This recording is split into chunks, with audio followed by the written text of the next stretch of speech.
नमस्कार दोस्तों, आज के हमारे इस वीडियो में हम आपके लिए तिल चौथ की व्रत कहानी लेकर आए हैं।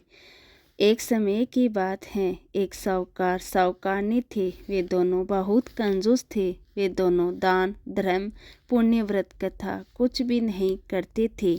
उनके कोई संतान भी नहीं थी। एक दिन उनकी पड़ोसन माघ मास की कहानी सुन रही थी।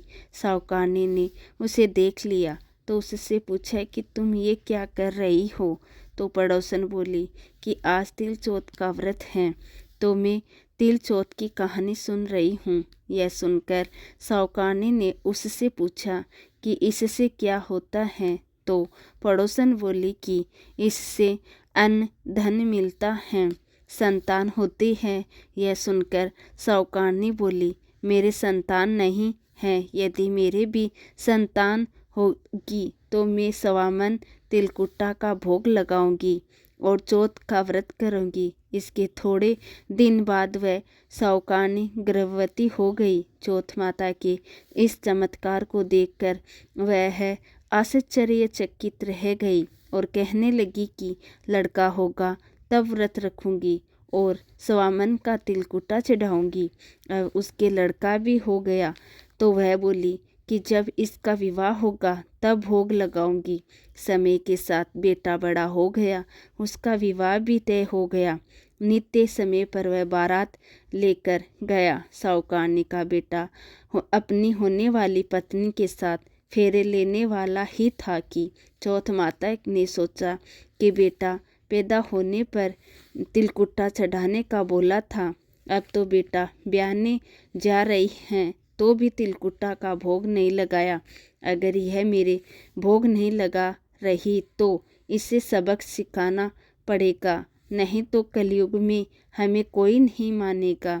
तो दूल्हे के 3 फेरे होते ही चौथे फेरे में चौथ माता कड़कती आई और दूल्हे को उठाकर वहां से चली गई और उसे गांव के रास्ते के किनारे एक पीपल के पेड़ पर बिठा दिया। फिर तो पूरे ब्याह में हाहाकार मच गया। लोगों को समझ में नहीं आया कि यह सब क्या हो रहा है, परंतु दूल्हे को गायब देख सब दूल्हे को ढूंढने लगे। सब जगह ढूंढा पर कहीं भी नहीं मिले। अब इस तरह से बहुत दिन निकल गए। गणगौर आई तो चैत के महीने में गांव की लड़कियां गणगौर पूजन के लिए दूब लाने पीपल के पेड़ के नीचे से गुजरती हुई जाती थी। वहां पीपल पर से वह दूल्हा रोज एक लड़की से बोलता, आए आ मेरी अधब्याही दुल्हन। यह सुनकर वह लड़की सूखन लगी, दुबली और कमजोर होने लगी। यह देखकर उसकी माँ ने उसे पूछा कि मैं तो तेरे को अच्छा और भरपेट खाना खिलाती हूँ, फिर भी तू क्यों सूख ही रही है। लड़की बोली, मैं जब भी दूब लेने जाती हूँ तो रास्ते में एक पीपल के पेड़ के नीचे से निकलती हूँ। वहाँ पर एक दूल्हा बैठा हुआ है, उसने मेहंदी लगा रखी है और सेहरा भी बांध रखा है। वह रोज मेरे से कहता है कि आह ये मेरी अधब्याही। तो उसकी माँ ने उससे कहा कि तू घबरा मत, मैं जाकर देखती हूँ। जब उसकी माँ वहाँ जाकर देखती तो वहाँ उसे अपना जवाई पीपल के पेड़ पर बैठा हुआ दिखता है। तो वह उससे पूछती है कि तुम यहाँ क्यों बैठी हो। तो वह बोलता है कि मैं चौथ माता के यहाँ गिरवी रखा हुआ हूँ। मेरी माँ ने स्वामन तिलकुटे का भोग बोला था, परंतु आज तक उसने भोग नहीं लगाया। इसलिए नाराज होकर चौथ माता मुझे यहाँ उठा लाई और यहाँ पर आकर पीपल पर बिठा दिया।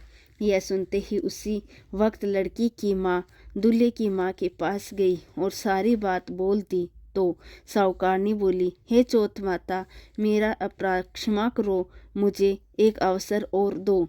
अगर मेरा बेटा वापस आ जाएगा तो मैं 2.5 मन तिलकुटे का भोग लगाऊंगी।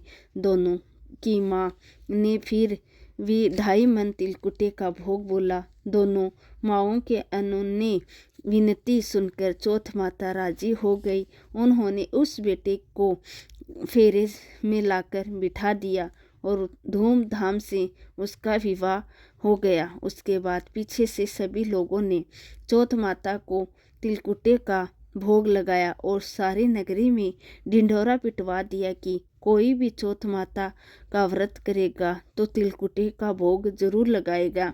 हे चौथ माता, जैसे आपने बेटे बहू को मिलवाया वैसे ही सभी पर अपनी कृपा करना। बोलो जय चौथ माता की।